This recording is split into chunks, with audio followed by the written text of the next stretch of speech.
राधे राधे। महाभागवत देवी पुराण में आज हम अध्याय 5 श्रवण करेंगे, तो आप चैनल को सब्सक्राइब कर लें और आप लोग रेडी हो जाएं।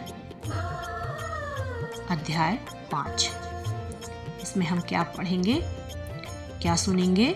दक्ष द्वारा यज्ञ का आयोजन तथा शिव को आहूत न करना। दक्ष का भगवान शंकर के प्रति द्वेष भाव बना ही रहा।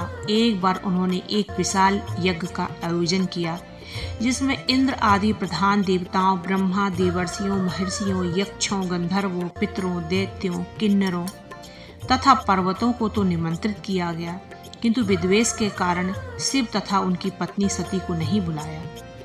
इस यज्ञ की रक्षा के लिए भगवान विष्णु से प्रार्थना कर उन्हें भी आह्वान कर दिया। महर्षि दधीचि द्वारा दक्ष को शिव महिमा बताना। उस यज्ञ में महामती दधीचि भी उपस्थित थे। उन्होंने यज्ञ में शिव का भाग न देकर दक्ष प्रजापति को समझाने का प्रयास करते हुए कहा कि शिव विहीन किया गया यज्ञ उसी प्रकार फलदायक नहीं होता, जिस प्रकार अर्थ से रहित वाक्य, वेद ज्ञान से शून्य ब्राह्मण तथा गंगा से रहित देश, जैसे पति के बिना स्त्री का तथा पुत्र के बिना गृहस्थ का जीवन व्यर्थ है, जैसे निर्धन व्यक्ति की आकांक्षा व्यर्थ होती है, जिस प्रकार कुश विहीन संध्या वंदन, तिल विहीन तर्पण और हवि से रहित होम निष्फल रहता है, उसी प्रकार शंभु विहीन यज्ञ भी निष्फल होता है। दधीचि की इन बातों को सुनकर दक्ष और भी क्रुद्ध हो गए और अपने अनुचरों से बोले, इस ब्राह्मण को यहाँ से दूर ले जाओ। मुनिश्रेष्ठ दधीचि भी उनकी सभा से चले गए। देव सती का पिता के यज्ञ में जाना। इधर नारद जी भगवान शंकर के पास पधारे तथा उन्हें दक्ष प्रजापति के यज्ञ में जाने के लिए प्रेरित करने लगे। भगवान शंकर ने स्वयं तथा अपनी प्राण प्रिया सती दोनों के लिए जाना अस्वीकार कर दिया। तब नारद जी ने देवी सती को जाने के लिए प्रोत्साहित किया। सती ने नारद की बात सुनकर पिता के यज्ञ में जाने का मन बना लिया। यद्यपि शिव ने यज्ञ में न जाने के लिए समझाने का प्रयास किया, परंतु सती का जाने का निश्चय दृढ़ था। भगवान शंकर को अपने प्रभाव दिखाने की दृष्टि से सती ने अपना भयंकर रूप प्रदर्शित किया, जिसे देखकर शिव घबरा गए। वे भयभीत होकर चारों दिशाओं में आश्रय ग्रहण करना चाहते थे।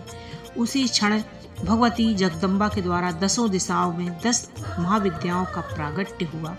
भगवती ने इन 10 महाविद्याओं की महिमा तथा उपासना आदि का भी वर्णन सुनाया। कुछ ही देर में 10 महाविद्याएं अंतर्ध्यान हो गई। भगवान शिव ने सती से प्रभावित होकर उन्हें जाने की अनुज्ञा प्रदान कर दी। सती अपने पिता दक्ष के यज्ञ में पहुंच गई। सर्वप्रथम वे अपनी माता प्रसूति से मिली।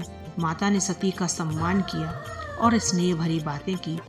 माता से मिलकर सती अपने पिता दक्ष प्रजापति की ओर उन्मुख हुई।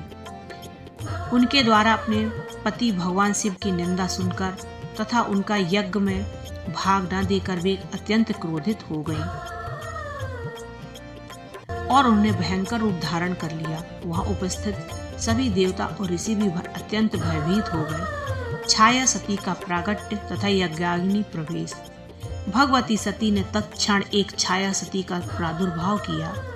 छाया सती को अपना मंतव्य बताकर वे अंतर्ध्यान होकर आकाश में स्थित हो गईं। इधर छाया सती दक्ष प्रजापति से कुपित होकर कहने लगी कि तुम सनातन शिव और मुझ सती की निंदा क्यों कर रहे हो। दक्ष ने भी छाया सती को भला बुरा कहा।